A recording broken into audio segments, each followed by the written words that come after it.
First shots with the custom PSA Dagger here. Let's see how she does.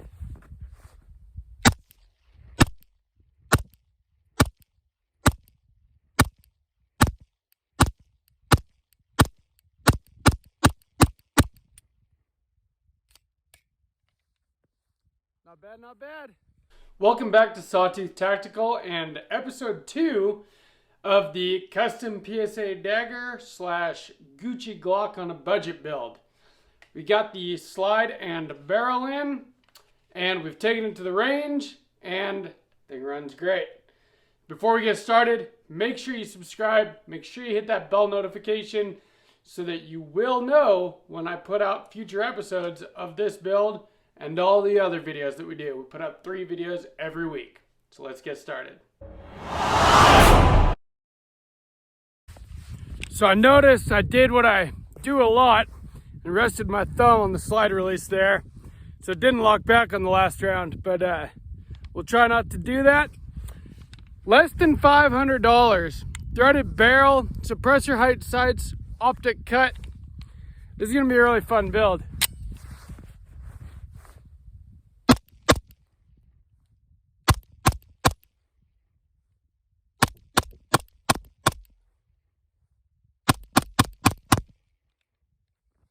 There we get the lock back.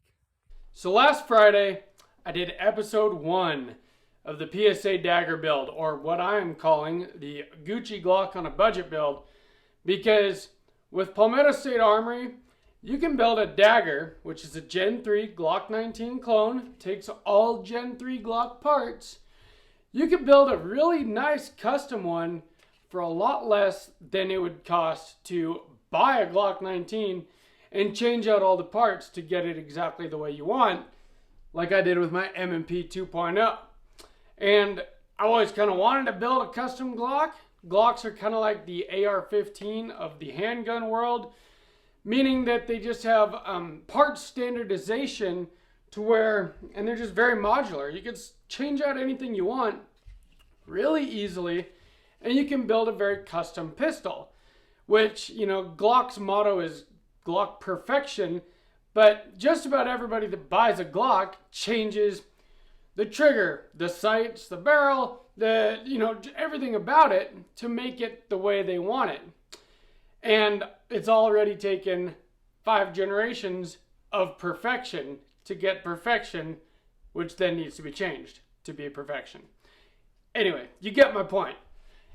I wanted to build a custom Glock.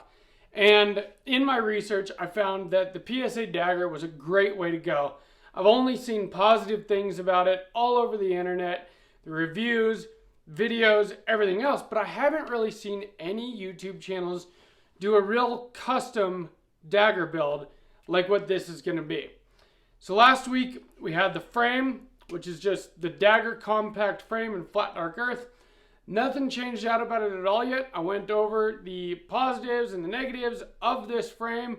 For the most part, I like it a lot. I think the ergonomics are really good. It really pushes your hand high up into the pistol to get a good high grip on it. The only thing I'm not a huge fan of is the mag release, and so we will be switching that out in a future episode. Today's episode is about the slide and barrel. So let's take a look at it up close, and I'll tell you what I think. So as I said in last week's episode, I got the frame as part of a daily deal, which PSA posts on their email list all the time. Got the frame for $99, came with this free case. Pretty sweet deal to get this build started, in my opinion. Since then, I've obviously gotten the slide and barrel for it. And although I'm doing this build on a budget, like I said, Gucci Glock on a budget, I definitely want it to be Gucci. So I went with their most expensive slide and barrel, which is the SWR. Now, they have SW1, 2, 3, 4, and SWR, I think, and 5, in fact. They've got a bunch of different slides. They've got their standard one, which is the extreme carry cuts. And then they've got ones with RMR cut or doctor cut for your optics. And then they've got all of those options, but with different kinds of slide windows hence the SW in it, slide window 1, 2, 3, 4, etc. This is the SWR, and I like this one the best out of all of them. It's got the gator mouth, which I really think just adds some, aesthetics to it. And it's got these cuts where you can get it with a threaded or a non-threaded barrel, and generally like a black nitrided barrel. I got the titanium nitride gold barrel because, in my opinion, if you're going to have these slide windows in it, might as well have something cool in there to look at, right? I've already got pistols. I've got my concealed carry pistol, my bedside pistol. I wanted this pistol just to be really cool. Besides being obviously very functional. This is a 15 round gun, Glock 19 size, which generally means a 4.01 inch barrel. That would be if the barrel was not threaded and ended at the end of the slide there. Since it is threaded, it's like 4.5 inches. But it's got a very nice titanium nitride gold finish on it, which I'll show you here. And it is threaded, which is something that I don't have yet as far as a handgun. So this will easily take a suppressor or a compensator, any of those kinds of things, which we may do in the future. I do want to get a 9mm suppressor anyway for my PCC, my AR9 build. So it would be nice to have a suppressor that would work for this as well, and it will take it. One of the things about PSA, you do get a steel guide rod assembly, which on a standard Glock is plastic or polymer. This SWR slide also has some very cool cuts in it as far as your front and rear slide serrations, and they're very effective.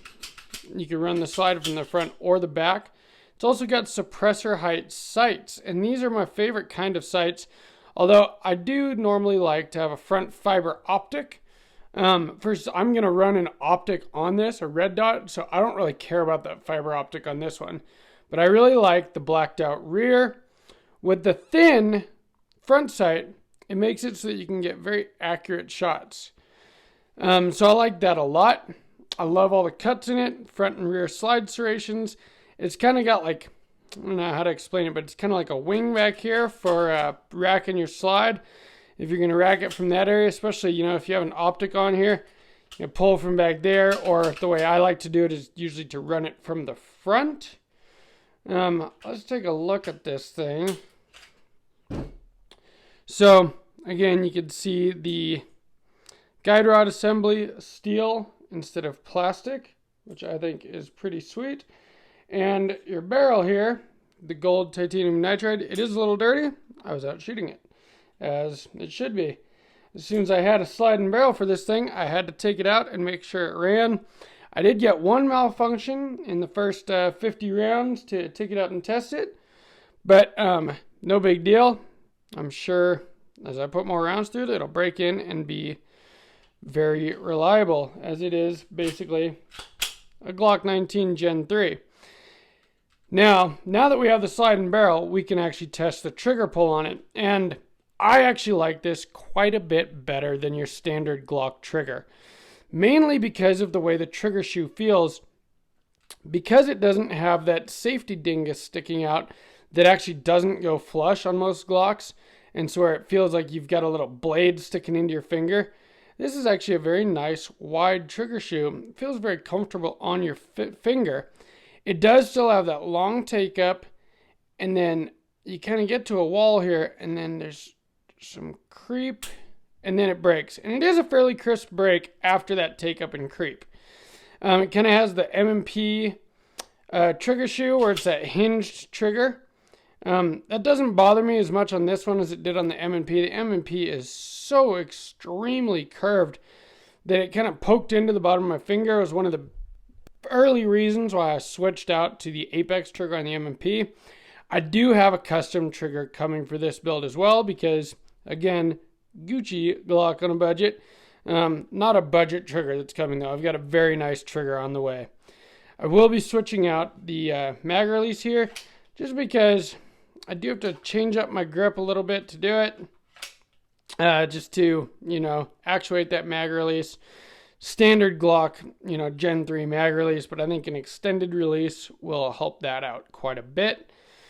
As far as like my slide release, I don't really have any issues there. It works fine. In fact, it works a lot better than the one on my M&P.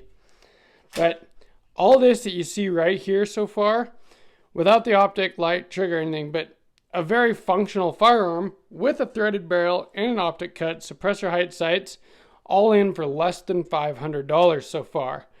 $99 for the frame plus $30 transfer fee, so you got $130 there. And it was $320 for the slide and barrel, and even with adding tax and shipping is $350.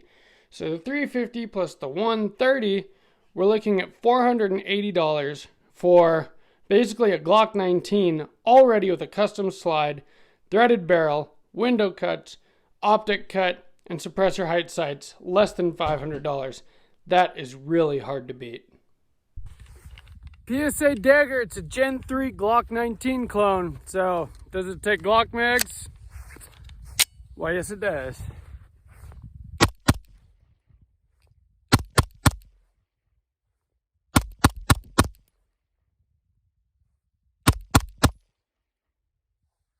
Oh, we got a little malfunction.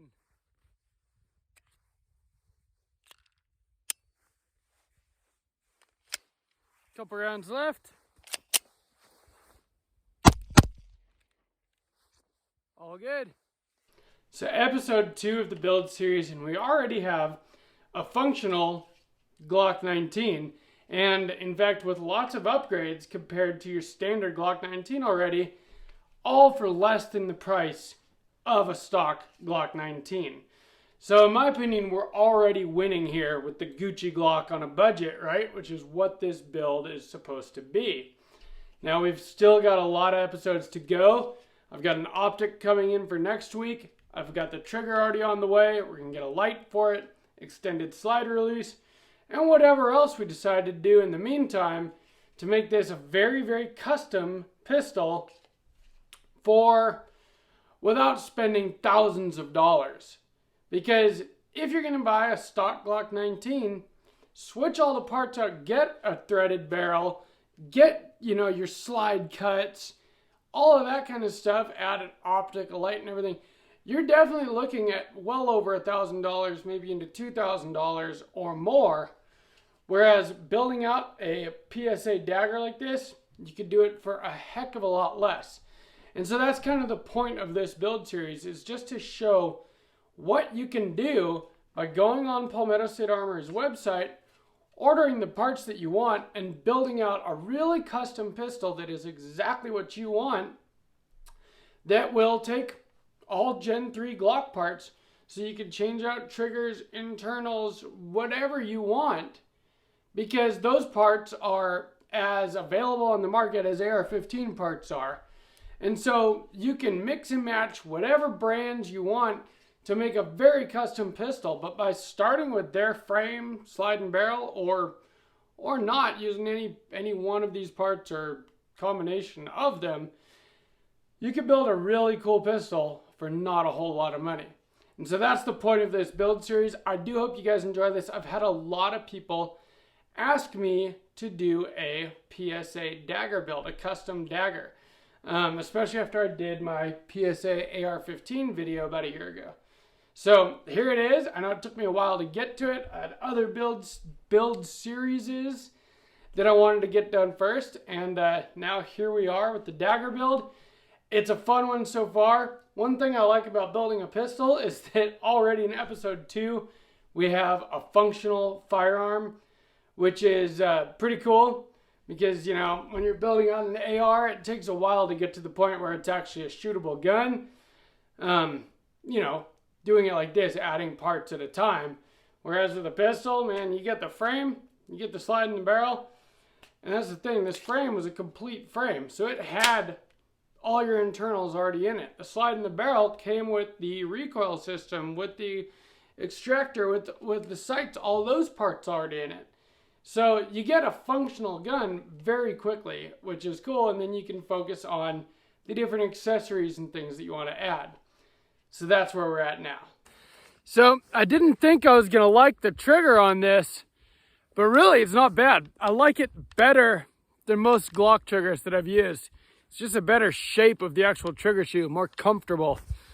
Of course, I did already order a custom trigger for it, which we'll see in a future episode. Get a few rounds left.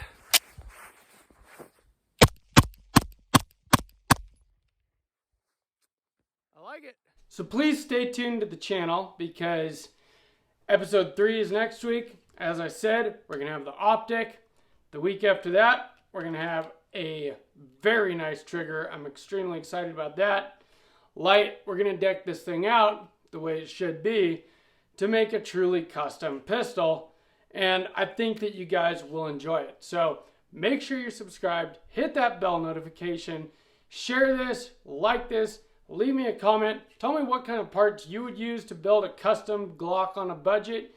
Or if you've built out a PSA Dagger, let me know what you've done to yours. I would love to hear about it, and I answer every comment, as you know if you follow this channel. This is my custom M&P 2.0 build, and I really enjoyed doing this. This was the very first build series I ever did on the channel. Newest build series, we're coming full circle. From Sawtooth Tactical, stay strapped or get clapped.